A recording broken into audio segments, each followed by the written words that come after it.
up, everybody? It's your boy Nautical. Welcome back to Destiny. Age of Triumph Reveal Stream 3 just concluded. Let's go over all the things they talked about in this video so you can know what you're going to be doing on March 28th next week when it launches. First, let's talk about raid gear. Man, it looks so good. That Votive Glass gear, you can have a Vex leg, you can have Harpy tentacles coming in your back, you have a Hobgoblin shield on your back. It's just super cool just to see the aesthetics that they use to bring out the feeling of each raid. Crota's End isn't nowhere near far behind it. I really love the fact that you have the ornaments that protrude out of the character. Like that Titan has spikes coming from everywhere. It was so cool. And the fact that when you take damage, it basically goes into a protect mode, so it like goes away, and then as you heal up, it comes back. That was just a really good touch that I really liked overall. King's Fall, same thing, just little bitty aesthetic things that they changed that made it look like you had to have this armor. Wrath of the Machine, I will say, like they did say, this is probably the most they've done animation wise with armor.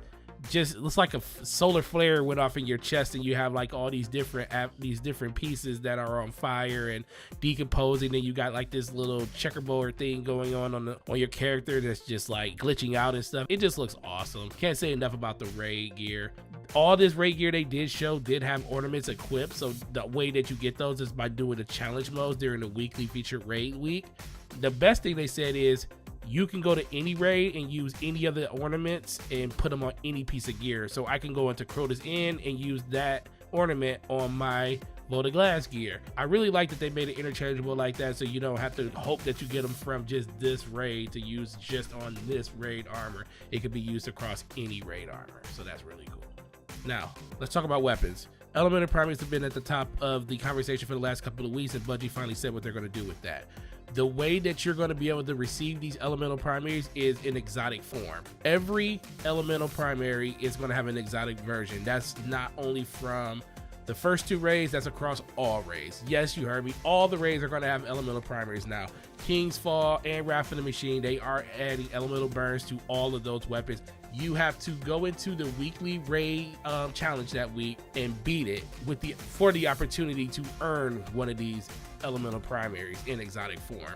You'll still be able to get the legendary version by just completing the 390 version of the raid, but if you want to get the best of the best, the elemental version of it with the cool paint job and everything, because they're not ornaments, they're just basically just look different, you have to do the challenge that week. So that's a really good change. I think you still can get the regular version, but if you want to go try hard and get the elemental version, this is how you do it.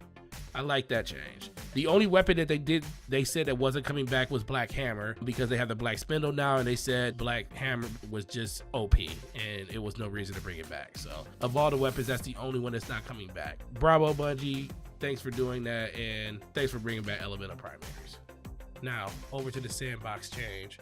Basically what they did was hand cannons did get a nerf, 3 meters to its range, which sucks because now you kind of have to have a range perk in your middle slot. If you don't, it's kind of gonna be unusable.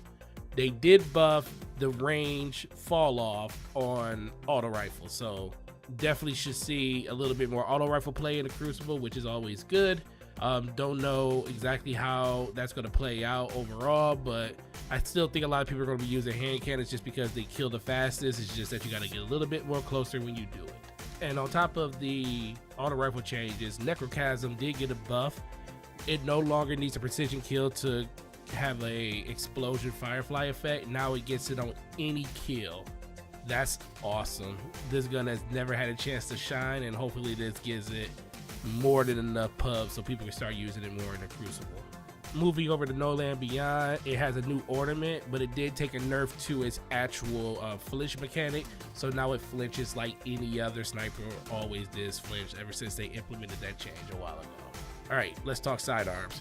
The only thing they changed about sidearms is the fact that you will not be able to keep your reserve ammo after you die. You'll still spawn with 1 clip. In the clip that they showed us, he spawned with 12 shots in his wormwood. That is what you're going to have every time you spawn up, just enough to defend yourself to get to the box, and enough for 1, maybe 2 kills if you have really good aim. On top of that, once you get to the box, guess what you don't have to do anymore? Reload, because they finally added the mechanic that Heavy has. You automatically reload your weapon without the animation on ammo pickup, and that's for all your weapons. Awesome change. Thank you. Nothing like having a person barreling down on you with full ammo and you gotta reload your gun just to be able to get into that fight before he kills you. So great job there, Bungie. Now for scories, they finally made a change. For all the Trials of Osiris players out there, you cannot camp in your spawn and give each other supers any longer. Trials of Osiris matches are only 1 minute and 30 seconds long, and you have to get a kill to initiate scories to be able to buff your teammates' supers, and that's only for 60 seconds. And once the round ends, that does not carry to the next map. That does not impede PvE because you'll always be killing things, and even in 6v6 and 3v3 game modes, you'll be killing things on a constant level all the time. This really just pertains just to Trials because it got really slow and people were complaining about it, and this should speed up the gameplay immensely. Now the last weapon we're going to talk about is the Truth rocket launcher. They're not going to fix and add another rocket into the tube. They're just going to give you an extra reserve, but like they did before, they're just keeping the max reload of any rocket launcher in the game. I don't know if this is really going to help it. It's always great to have two, so Gjallarhorn still might be the go-to for this area, but it is cool that they are adding an extra rocket to it, plus it's got a faster reload. Now there will be patch notes that are published on the 28th of next week at 10 a.m. PST, and that's going to go over a lot of the other things that they didn't talk about in the stream today. But one of the things they did talk about was the recovery nerf that is getting reverted from Blink, and you'll be able to have all your recovery right out Blink. They're actually pulling back a little bit on the no HUD by like half a second when you come out of Blink, so that's a really good change. They're also reverting some of the changes when it comes to regening health on hit or whatever weapon you were using. Like Word of Dawn is going to get it back, but they're still going to keep it like on Hungering Blade. They're still going to keep it on Red Death, but those things are going to get a buff to how much health you get back when you perform the deed that it needs you to do to get health back. So that's still a pretty good change. So in closing, great job. Loved everything they're doing. Can't wait till March 28th so we can get in there and start earning all this awesome gear. It's gonna be fun. Crota's M is gonna be the first raid that you can do and get the element of primaries for. Definitely get your groups together, get ready for that, and have fun with it. This is the last update we're gonna have for Destiny, so go hard, have fun, play other games. Just use this as a way of remembering all the awesome things that you collected through the years of Destiny, and you'll appreciate it for the rest of the time that you play this game. Thanks for watching this video, guys. Make sure you like, sub to the channel if you haven't. Make sure you share it on social media with your friends, and I will see you guys in the next video. Peace.